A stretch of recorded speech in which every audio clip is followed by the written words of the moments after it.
আসসালামু আলাইকুম দর্শক।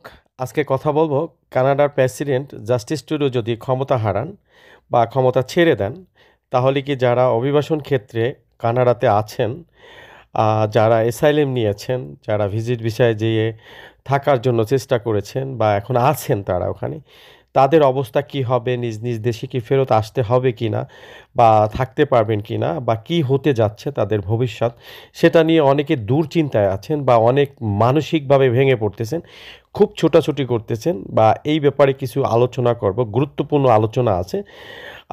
ভিডিওটা কেউ স্কিপ করবেন না, টেনে টেনে শুনবেন না, হয়তো বা কোনো কাজে আসতে পারে।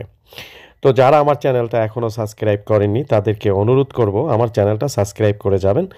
যারা করেছেন তাদেরকে অসংখ্য অসংখ্য ধন্যবাদ। পাশের বেল আইকনটা একটু অন করে দেবেন, তাহলে হচ্ছে কি আপনি নিত্য নতুন ভিডিওটা পেয়ে যাবেন। চলুন দর্শক, আমরা মূল কথায় যাচ্ছি। মূল কথা হচ্ছে, দেখুন, পৃথিবীর এক নাম্বার উন্নত দেশ এবং এক নাম্বারে মানবতার দেশ হচ্ছে কানাডা। হ্যাঁ, এখানে বিভিন্ন দল আছে, রাজনীতিক বিষয় আছে। হয়তো এখন যে লেবার পার্টি আছে, জাস্টিস ট্রুডো তার লেবার পার্টির প্রধান এবং প্রেসিডেন্ট, দুইটা পদেই সে বহাল আছে। হয়তো দোনোটা পদ থেকে সে সরে যাবে, এরকম একটা ঘোষণা সে অলরেডি দিয়েছে। এবং জাস্টিস ট্রুডো যে মানবতা দেখিয়েছেন অভিবাসন ক্ষেত্রে, ইমিগ্রেশন ডিপার্টমেন্ট ক্ষেত্রে যে আইন শিথিল করেছেন, এটা কিন্তু একদম স্মরণীয় ঘটনা। তো এ বিষয়ে কিন্তু অনেকেরই জানা আছে, যারা কানাডাতে আছেন তারা অবশ্যই জানেন যে জাস্টিস ট্রুডো কিন্তু মানবতার জন্য কিন্তু অনেক লোককে আশ্রয় দিয়েছেন, বা ওই দেশে শরণার্থীদেরকে যে ইমিগ্রেশন যে আইনটা ছিল সেটাও শিথিল করে অনেক লোক ঢুকে পড়েছে, ইউএসএ থেকে ঢুকে পড়েছে, তারপর হচ্ছে বাংলাদেশ থেকে গেছে, ল্যাটিন আমেরিকার প্রচণ্ড লোক ঢুকেছে। তো এই যে সবার ক্ষেত্রে সে যে আশ্রয় দিয়েছেন বা সহানুভূতি দেখাইছেন, সেটা কিন্তু অন্যদের কনজারভেটিভ যে দল আসতেছে বা ক্ষমতায় আসবে তারা যে সেটা করবে, সেটা কিন্তু এক না, দুইটাই কিন্তু আলাদা। তো এখন মূল বিষয়টা হচ্ছে, অনেকেই হয়তো মানসিকভাবে টেনশন করতেছেন, বা কেউ কেউ কোনো লয়ারের কাছে ফোন করে জানতেছেন, বিভিন্ন উপায় জানার চেষ্টা করতেছেন, বা ভয়ও লাগতেছে অনেকের। কারণ অনেক টাকা খরচ করে অনেক দিন হচ্ছে কষ্টের জীবনযাপন করতেছেন, শেষ পর্যন্ত যদি সেটা সফলতা না হয়, এটা একটা দুর্ভাগ্যের মতো। বিষয়টা কিন্তু এরকমই। তবে আমি বলবো যে আশার বাণী দেখাবো, ভয় পাওয়ার কিছুই নেই। আমি বলবো ভয় পাওয়ার কিছুই নেই। কারণ হচ্ছে কি, এখনও কানাডা মানবতার দিক থেকে এক নাম্বার অবস্থানে আছেন। বাট তারপর ধনীর দেশেও আছেন, খুবই তারা সহানুভূতিশীল, সবার প্রতি হবেন, সেটাই আশা করা যায়। তবে হ্যাঁ, এখানে একটা কথা আছে, যে কথাটা হচ্ছে, দেখুন, যারা আপনারা মামলা করছেন তারা অথেন্টিকভাবে মামলা করেননি কোনো রকম। যে কোনো লয়ারের কোনো ডকুমেন্টস নাই বা তার কোনো সার্টিফিকেট নাই, সে আসলেই ওই দেশে নিজেও আশ্রয় প্রার্থী এবং প্র্যাকটিস করতেছেন ল হিসাবে, আইনজীবী হিসাবে, সেই সব লোক ধারা যদি আপনারা কোনো অ্যাসাইলামটা নিয়ে থাকেন, তারা কিন্তু অনেক সময় আইনের কৌশল বা আইনের যে একটা ফাঁক ফুটো আছে সেটা কিন্তু তারা জানে না বা চেষ্টা পারবে না, কারণ কোর্টে তারা তখন মুখ করতে পারবে না, কারণ তাদের কোনো সার্টিফিকেট নেই। তো আমি পরামর্শ দেব, যারা হচ্ছে আপনারা এসআইএলএম নিয়েছেন, তারা শক্তভাবে একটা লয়ার ধরবেন, যে লয়ার বৈধতা আছে, সার্টিফিকেট আছে, বা সে কোর্টে উঠে আপনার জন্য যথাযথ যুদ্ধ, যথাযথ কথা, যথাযথ যেগুলি দরকার সেগুলি সব করবে। এ ধরনের লয়ারকে আপনারা সবসময় বেছে নেবেন। দেখুন, একটা লয়ার কিন্তু অসংখ্য লোক নিতে পারবে না, বা সে মামলাটা ক্যারি করতে পারবে না, চালাতে পারবে না, তারও একটা সীমিত আছে, সীমাবদ্ধ আছে। ঠিক আছে? তো সেইভাবে আপনারা একটু খুঁজে, যাদের অরিজিনাল ডকুমেন্টস, যারা অরিজিনাল লয়ার, যারা ওখানে দীর্ঘদিন আছেন, ওখানের সিটিজেনশিপ, এই ধরনের লয়ারের কাছে বা সলিসিটরের কাছে আপনারা যাবেন। তার কাছে পরামর্শ নিয়েই কিন্তু মামলাটা কিভাবে করা যায়, কিভাবে মামলাটা করলে আপনি থাকতে পারবেন বা আপনি ডকুমেন্টস পাবেন, এই ধরনের বুদ্ধি পরামর্শ তাদের সাথে আলোচনা করতে হবে। আপনার আপনার মূল প্রবলেমটা তার কাছে খুলে বলতে হবে। তো বিষয়টা কিন্তু এরকম হচ্ছে যে, আপনার লয়ারের কারণেও কিন্তু, ভুল ডিসিশনের কারণেও কিন্তু আপনার নিজের প্রবলেম হতে পারে। দেখুন, একটা ঘটনা আমি আপনাদেরকে বলি। যারা কানাডাতে আছেন তারা হয়তো যে বিষয়টা জানেন, যারা পুরনো লোক আছেন তারা অবশ্যই জানেন। 2012-তে যখন কনজারভেটিভ দল ক্ষমতায় ছিল, তখন কিন্তু প্রায় 3 লক্ষ এমিগ্রেশনকে ৩ লক্ষ এমিগ্রেশন যারা ছিল, যারা মামলা করেছে, এসাইলেম করেছে, তাদের মামলা কিন্তু তারা ক্ষমতায় যেয়ে ঢিসমিস করে দিয়েছিল। তাদেরকে কোনো কাগজ দেওয়া হবে না, দেশ আউট করতে তাদেরকে বলেছিল। যদিও আপনারা একটু খোঁজখবর নিয়ে দেখবেন, আমার এই তথ্যটা অথেন্টিক একটা তথ্য।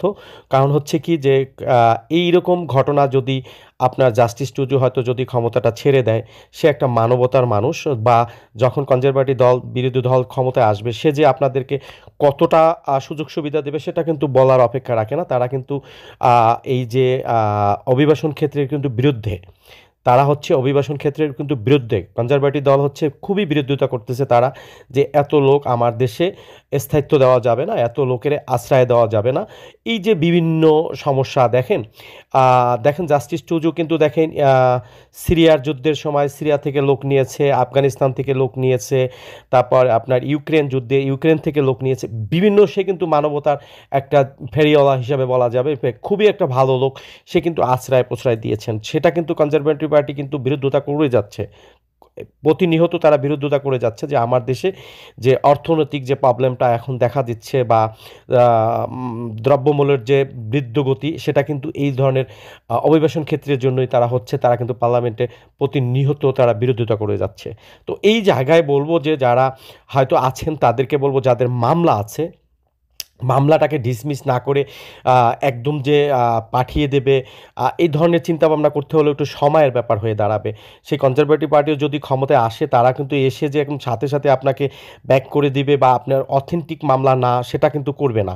যদি অথেন্টিক আপনাদের মামলা থাকে বা রিয়েল মামলাটা থাকে, মামলায় যদি আপনি জিতে যাচ্ছেন, এই পর্যায়ে থাকতে কিন্তু আপনার মামলাটা তারা উঠিয়ে দিতে পারবে না বা বাতিল করতে পারবে না। এটার জন্য কিন্তু নিশ্চিত থাকেন, কারণ কি এটা আমার নিজের ওপিনিয়ন। আমার ৩৩টা দেশে যাওয়ার এবং অনেক দেশের লয়ারের সাথে আমার কথা বলা, বা সেই দেশে যেয়ে শুধু আমি ঘুরতে যাচ্ছি বা ঘুরে আসছি সেরকম না। আমি কিন্তু সেই দেশে থাকার জন্য চেষ্টা করেছি, জাস্ট লয়ারের সাথে কথা বলে যে এই দেশের আইন কী, নিয়ম কী, এটা মোটামুটি একটা ধারণা আমি অসংখ্যবার নিয়েছি, অনেক দেশের থেকে নিয়েছি। সেই জন্য বলবো যে আপনার যদি মামলা করেন, সে মামলাটা যদি অথেন্টিক হয়, সে মামলাটা যদি আপনার অনুকূলে থাকে, তাহলে কিন্তু আপনাকে একদম যে রিজেক্ট করে পাঠিয়ে দেবে বা ডিপোর্ট করবে, এটা কিন্তু খুব সহজ বিষয় না, এটা কিন্তু বিশাল একটা ব্যাপার থেকে যায়। তো সেই ক্ষেত্রে বলবো আপনারা অথেন্টিক মামলাটা করেন, অথেন্টিক মামলাটা করেন। মামলাটাই হচ্ছে আপনার মূল, ওই দেশে কাগজ পাওয়া, থাকা, তারপর কাজ পাওয়া, এটা হচ্ছেই আপনার যদি অথেন্টিক মামলা করতে পারেন, ন্যায্য একটা মামলা করতে পারেন, যেটা আপনার প্রবলেমে আছেন বা বাংলাদেশের যে প্রবলেম, সেই ক্রিয়েটেডটা দেখাতে পারেন, যেই প্রবলেমটা আপনি দেখাতে পারেন, ফুটিয়ে উঠতে পারেন, সেই জায়গায় কিন্তু আপনার একটা কার্যকারী ভূমিকা পালন করা হবে। বাট আপনি একজন লয়ার ধরেছেন, সে আবারও বলবো সেই লয়ারে কিন্তু অথেন্টিক হচ্ছে, সে কোর্টে উঠতে পারে কিনা, বা সে ওখানে কথা বলতে পারে কিনা, বা তার লাইসেন্স আছে কিনা, এই ব্যাপারে খোঁজ খবর নেবেন, তারপর হচ্ছে বিষয়টা থাকবে। কারণ অনেক দেখেন যারা প্র্যাকটিস করে, সহকারী লয়ার আছে, তার সাথে আপনি ডেট করছেন, কন্ট্যাক্ট করছেন, সে কিন্তু নিজে দাঁড়াতে পারতেছে না কোর্টে, সে কী করে প্র্যাকটিস করতেছে, তো সে নিজেই ওই দেশের ইলিগাল, সে ওখানে দাঁড়াতে পারবে না। তো তার সাথে আপনি হয়তো কম টাকায়, অল্প টাকায় আপনি কী করছেন, একটা মামলা রুজু করেছেন। বিষয়টা কিন্তু এখানেও হচ্ছে কিছু ফাইন্যান্সিয়ালও প্রবলেম থাকে, ফাইন্যান্সিয়ালও বিষয় থাকে। আর একজন যে অরিজিনাল একজন অ্যাডভোকেট, বা সে তার সার্টিফিকেট আছে, সে কোর্টে নিজে মুভ করে, তার কিন্তু একটু ভিজিট বেশি হতে পারে। সেই জায়গায় কিন্তু আপনারা একটু বিশ্লেষণ করে তারপরে হচ্ছে ভেবে চিনতে তারপর একটা কাজটা করেন। আর যারা করেননি তাদেরকে বলবো যে আপনারা এখনই ইমিডিয়েটলি মামলাটা করে ফেলেন, মামলাটা করে ফেলেন, কোর্টে মামলাটা উঠে যাক, তারপরে হচ্ছে আপনি একটা সিরিয়ালে থাকেন, তো আপনি একটা নিরাপত্তায় থাকতে পারবেন। যদি আপনার এ ধরনের মামলা না করে বসে থাকেন, বা আপনি চিন্তাভাবনা করেন যে আপনি ওয়ার্ক পারমিট পাবেন, কাজ খুঁজছেন, এলএমআই নেবেন, এ ধরনের চিন্তাভাবনা যদি আপনি থেকে যায়, তাহলে কিন্তু আপনি নিজের প্রবলেমটা নিজেই টেনে আনতে আছেন। তো আপনাকে পরামর্শ দেবো হচ্ছে এটা করেন। তো যারা একদমই নিশ্চিন্তায় থাকতে পারেন, মূলত হচ্ছে বলবো যে আপনারা ভাবতেছেন যে আপনাদেরকে জাস্টিস ট্রুডো ক্ষমতা হারালে একদম পাঠিয়ে দেবে, সেটা কিন্তু পারবে না, সেটা কিন্তু একটু কষ্ট হবে। তবে কি হচ্ছে কি, যে কনজারভেটিভ পার্টি কিন্তু তেমন একটা সুবিধাজনক না। আশ্রয় যারা চাচ্ছেন বা প্রশ্রয় যারা চাচ্ছেন, তাদের প্রতি কিন্তু সহানুভূতিশীল এরকম না। এটা কিন্তু মাথায় রাখতে হবে, একটু মাথায় রেখে কিন্তু তারপর আপনি আপনার কাজগুলো আপনি করে যান। তাহলে হচ্ছে কি আপনি টিকে থাকার জন্য খুব সহানুভূতি পাবেন, বা আশ্রয় পাওয়ার জন্য খুবই একটা আপনার পক্ষে আসতে পারে, এরকম একটা মামলা রুজু করেন। আর হচ্ছে বিশেষ করে আপনারা কোনো ঝয় ঝামেলায় বা কোনো ধরনের বিপদমুখী কোনো কাজ-কাম করবেন না, যেটা ওই দেশের নিয়মের বিরুদ্ধে হয়, সেই ধরনের কোনো কাজ করবেন না। এটাও কিন্তু মাথায় রাখতে হবে। সবকিছু আইনের মধ্যে থেকে কাজগুলি করে যাবেন। আপনার ইনশাআল্লাহ একটা ভালো কিছু পাবেন সেই আশা এবং আমার দোয়া থাকলো।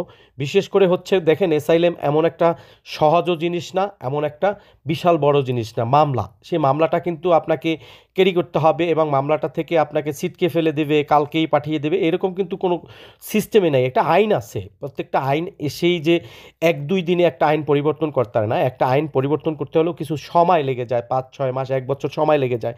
তো এইটার ভিতরে কিন্তু আপনার দেখা যাচ্ছে যে আপনার মামলাটা ফাইনালে চলে গেছে বা আপনি রায় পেয়ে গেছেন যে ওই দেশে আপনি থাকতে পারবেন বা আশ্রয় পাবেন। তো এইটা কিন্তু আপনার ভালোর একটা দিক। কেন কনজারভেটিভ পার্টি আসুক বা জাস্টিস টুডু ক্ষমতা লেবার পার্টি চলে যাক, সেটা কিন্তু ম্যাটার করে না। ম্যাটার করে হচ্ছে আপনার মামলাটা।